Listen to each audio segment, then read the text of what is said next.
गणेशाय नमः। माताएं एवं बहनों, दोस्तों और साथियों, आपको भक्ति सागर चैनल में बहुत बहुत स्वागत है। तो दोस्तों, आज हम सुनेंगे संकष्टी गणेश चतुर्थी की व्रत कथा। गणेश चतुर्थी व्रत की 4 प्रमुख कथाएं, जिसे सुनने से आपकी सारी संकट दूर हो जाएगी और आपकी सभी मनोकामनाएं पूरी हो जाएगी। ये कथा प्रचलित है, जिसे सुनने से आपकी सभी मनोकामनाएं पूरी हो जाएगी। तो आइए सुनते हैं। संकष्टी गणेश चतुर्थी व्रत करने से घर परिवार में आ रही विपदा दूर होती है। कई दिनों से रुके मांगलिक कार्य संपन्न होते हैं तथा भगवान श्री गणेश से असीम सुखों की प्राप्ति करते हैं। माह की किसी भी चतुर्थी के दिन भगवान श्री गणेश की पूजा के दौरान संकष्टी गणेश चतुर्थी व्रत की कथा सुनना बहुत जरूरी होता है। इससे संबंधित 4 कथाएं प्रचलित है। पहली कथा। एक बार देवता कई विपदाओं में घिरे थे। तब वह मदद मांगने के लिए भगवान शिव के पास आए। उस समय शिव के साथ कार्तिकेय तथा गणेश जी भी बैठे थे। देवताओं की बात सुनकर शिव जी ने कार्तिकेय और गणेश जी से पूछा कि तुम में से कौन देवताओं के कष्ट का निवारण कर सकता है। तब कार्तिकेय व गणेश जी दोनों ने ही स्वयं को इस कार्य के लिए सक्षम बताया। इस पर भगवान शिव ने दोनों की परीक्षा लेते हुए कहा कि तुम दोनों में से जो सबसे पहले पृथ्वी की परिक्रमा करके आएगा, वही देवताओं की मदद करने जाएगा। भगवान शिव के मुख से यह वचन सुनते ही कार्तिकेय अपने वाहन मोर पर बैठकर पृथ्वी की परिक्रमा के लिए निकल गए। परंतु गणेश जी सोच में पड़ गए कि वह चूहे के ऊपर चढ़कर सारी पृथ्वी की परिक्रमा कैसे करेंगे। तब वो इस कार्य में उन्हें बहुत समय लग जाएगा। तभी उन्हें एक उपाय सूझा। गणेश अपने स्थान से उठे और अपने माता पिता की 7 बार परिक्रमा करके वापस बैठ गए। परिक्रमा करके लौटने पर कार्तिकेय स्वयं को विजेता बताने लगे।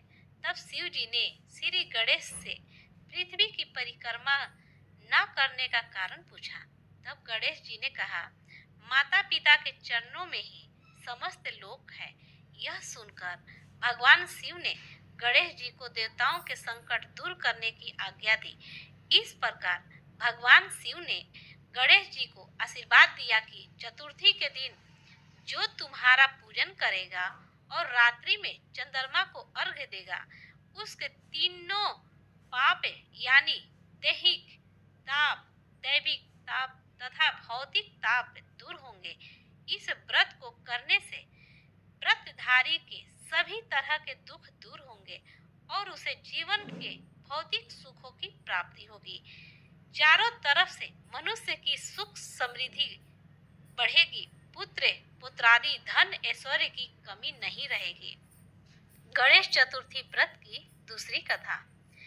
एक समय की बात है। राजा हरिश्चंद्र के राज्य में एक कुम्हार था। वह मिट्टी के बर्तन बनाता, लेकिन वे कच्चे रह जाते थे।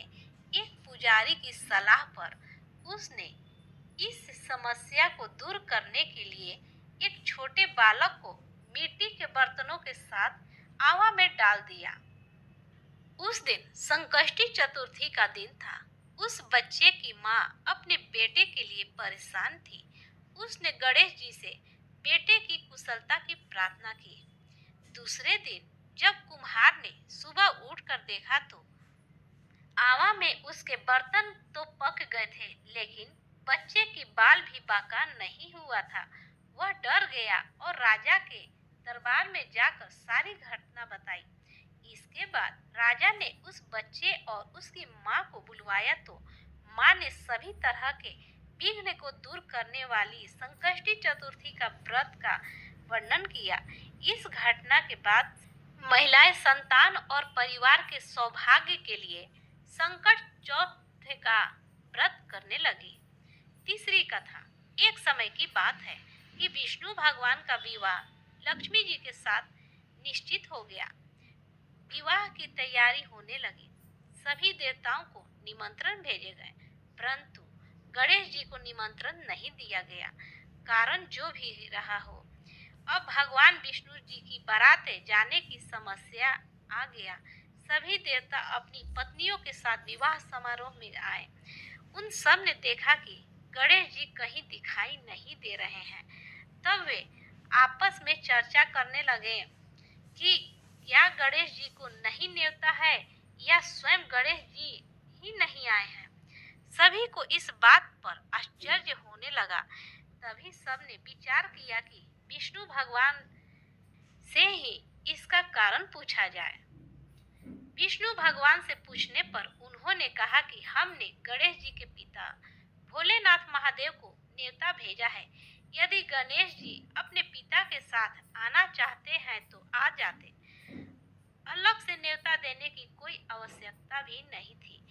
दूसरी बात यह है कि उन्होंने सवा मन मूंग, सवा मन चावल, सवा मन घी और सवा मन लड्डू का भोजन दिन भर में चाहिए। यदि गणेश जी नहीं आएंगे तो कोई बात नहीं, दूसरे के घर जाकर इतना सारा खाना पीना अच्छा भी नहीं लगता।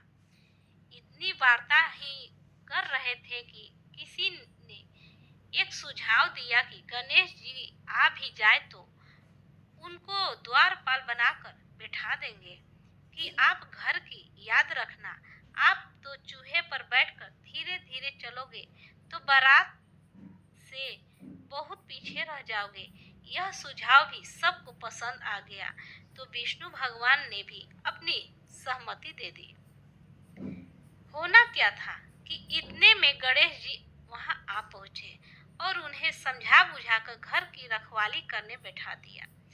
बारात चल दी। तब नारद जी ने देखा कि गणेश जी तो दरवाजे पर ही बैठे हुए हैं, तो वे गणेश जी के पास गए और रुकने का कारण पूछा। गणेश जी कहने लगे कि विष्णु भगवान ने मेरा बहुत अपमान किया है। नारद जी ने कहा कि आप अपनी मूषक सेना को आगे भेज दें और वहां रास्ता खोद देगी, जिससे उनके वाहन धरती में धंस जाएंगे। तब आपको सम्मान पूर्वक बुलाना पड़ेगा। अब तो गणेश जी ने अपनी मूषक सेना जल्दी से आगे भेज दी और सेना ने जमीन पोली कर दी। जब बारात वहां से निकली तो रथों के पहिए धरती में धंस गए। लाख कोशिश करें परंतु पहिए नहीं निकले। सभी ने अपने अपने उपाय किए परंतु पहिए तो नहीं निकले, बल्कि जगह जगह से टूट गए। किसी की समझ में नहीं आ रहा था कि अब क्या किया जाए। तब तो नारद जी ने कहा, आप लोगों ने गणेश जी का अपमान करके अच्छा नहीं किया। यदि उन्हें मना कर लाया जाए तो आपका कार्य सिद्ध हो सकता है और यह संकट टल सकता है। शंकर भगवान ने अपने दूत नंदी को भेजा और गणेश जी को लेकर आए। गणेश जी का आदर सम्मान के साथ पूजन किया। तब कहीं रथ के पहिए निकले। अब रथ के पहिए निकल तो गए परंतु वे टूट फूट गए, तो उन्हें सुधारे कौन। पास के खेत में खाती काम कर रहा था। उसे बुलाया गया। खाती अपना कार्य करने के पहले श्री गणेशाय नमः कहकर गणेश जी की वंदना मन ही मन करने लगा। देखते ही देखते खाती ने सभी पहियों को ठीक कर दिया। तब खाती कहने लगा कि हे देवताओं, आपने सर्वप्रथम गणेश जी को नहीं मनाया होगा और न ही उनकी पूजन की होगी, इसलिए तो आपके साथ यह संकट आया है। हम तो मूर्ख अज्ञानी हैं, फिर भी पहले गणेश जी को पूजते हैं, उनका ध्यान करते हैं। आप लोग तो देवतागण हैं, फिर भी आप गणेश जी को कैसे भूल गए। अब आप लोग भगवान श्री गणेश जी की जय बोलकर जाएं तो आपके सब काम बन जाएंगे और कोई संकट भी नहीं आएगा। ऐसा कहते हुए बारात वहां से चल दी और विष्णु भगवान का लक्ष्मी जी के साथ विवाह संपन्न हो गया। सभी बाराती सकुशल घर लौट आए। हे गणेश जी महाराज, आपने विष्णु जी को जैसे कारज सारियो ऐसे कारज सबको सिद्ध करे जो। बोलो गजानन भगवान की जय। चौथी कथा। चौथी कथा श्री गणेश चतुर्थी व्रत की पौराणिक कथा के अनुसार एक बार भगवान शिव तथा माता पार्वती नर्मदा नदी के किनारे बैठे थे। वहां माता पार्वती ने भगवान शिव से समय व्यतीत करने के लिए चौपड़ खेलने को कहा। शिव चौपड़ खेलने के लिए तैयार हो गए, परंतु इस खेल में हार जीत का फैसला कौन करेगा, यह प्रश्न इनके समक्ष उठा तो भगवान शिव ने कुछ तिनके एकत्रित करके उसका एक पुतला बनाकर उसकी प्राण प्रतिष्ठा कर दी और पुतले से कहा, बेटा हम चौपड़ खेलना चाहते हैं, परंतु हमारी हार जीत का फैसला करने वाला कोई नहीं है, इसलिए तुम बताना कि हम दोनों में से कौन हारा और कौन जीता। उसके बाद भगवान शिव और माता पार्वती का चौपड़ खेल शुरू हो गया। यह खेल 3 बार खेला गया और संयोग से तीनों बार माता पार्वती ही जीत गई। खेल समाप्त होने के बाद बालक से हार जीत का फैसला करने के लिए कहा गया, तो उस बालक ने महादेव को विजयी बताया। यह सुनकर माता पार्वती क्रोधित हो गई और क्रोध में उन्होंने बालक को लंगड़ा होने का, कीचड़ में पड़े रहने का श्राप दे दिया। बालक ने माता पार्वती से माफी मांगी और कहा कि यह मुझसे अज्ञानतावश ऐसा हुआ है, मैंने किसी दुष्ट भाव से ऐसा नहीं किया। बालक द्वारा क्षमा मांगने पर माता ने कहा, यहाँ गणेश पूजन के लिए नाग कन्याएं आएंगी, उन्हें कहे अनुसार तुम गणेश व्रत करो, ऐसा करने से तुम मुझे प्राप्त करोगे। यह कहकर माता पार्वती शिव के साथ कैलाश पर्वत पर चली गई। 1 वर्ष के बाद उस स्थान पर नाग कन्याएं आई। तब नाग कन्याओं से श्री गणेश जी के व्रत की विधि मालूम करने के बाद उस बालक ने 21 दिन लगातार गणेश जी का व्रत किया। उसकी श्रद्धा से गणेश जी प्रसन्न हुए। उन्होंने बालक को मनोवांछित फल मांगने के लिए कहा। उस पर उस बालक ने कहा, हे विनायक, मुझ में इतनी शक्ति दीजिए कि मैं अपने पैरों से चलकर अपने माता पिता के साथ कैलाश पर्वत पर पहुंच सकूं और वे यह देख प्रसन्न हो। तब बालक को वरदान देकर श्री गणेश भगवान अंतर्ध्यान हो गया।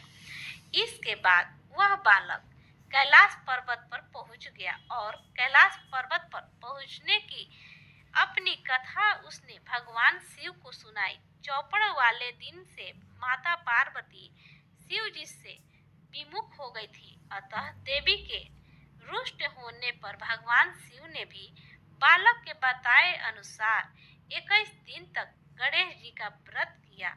इस व्रत के प्रभाव से माता पार्वती के मन में भगवान शिव के लिए नाराजगी दूर हो गई। तब यह व्रत विधि भगवान शंकर ने माता पार्वती को बताई। यह सुनकर माता पार्वती के मन में भी अपने पुत्र कार्तिकेय से मिलने की इच्छा जागृत हुई।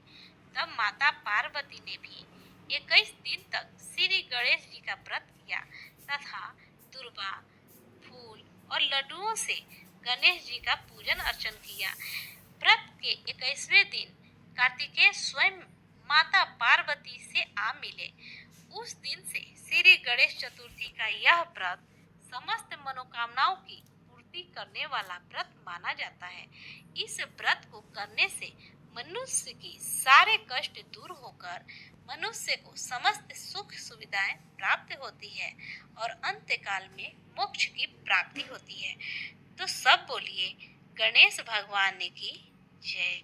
तो जय गणेश जय गणेश जय गणेश देवा, माता जाकी पार्वती पिता महादेवा, माता जाकी पार्वती पिता महादेवा, एक दंते दयावंते चार भुजाधारी, माथे सिंदूर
माता जाकी पार्वती पिता महादेवा, माता जाकी पार्वती पिता महादेवा, सूर्य श्याम शरण आए सफल की जो सेवा, जय गणेश जय गणेश जय गणेश देवा, जय गणेश जय गणेश जय गणेश देवा, माता जाकी पार्वती पिता महादेवा, माता जाकी पार्वती पिता महादेवा। ओम जय लक्ष्मी माता, मैया जय लक्ष्मी माता, तुम्हें को निस दिन ध्यावते, मैया जी को निस दिन ध्यावते, हरे विष्णु विधाता। ओम जय लक्ष्मी माता, मैया जय लक्ष्मी माता।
हमारी यह वीडियो अच्छी लगी हो तो लाइक, शेयर, कमेंट एवं सब्सक्राइब जरूर करें और बेल आइकन को दबाना न भूलें।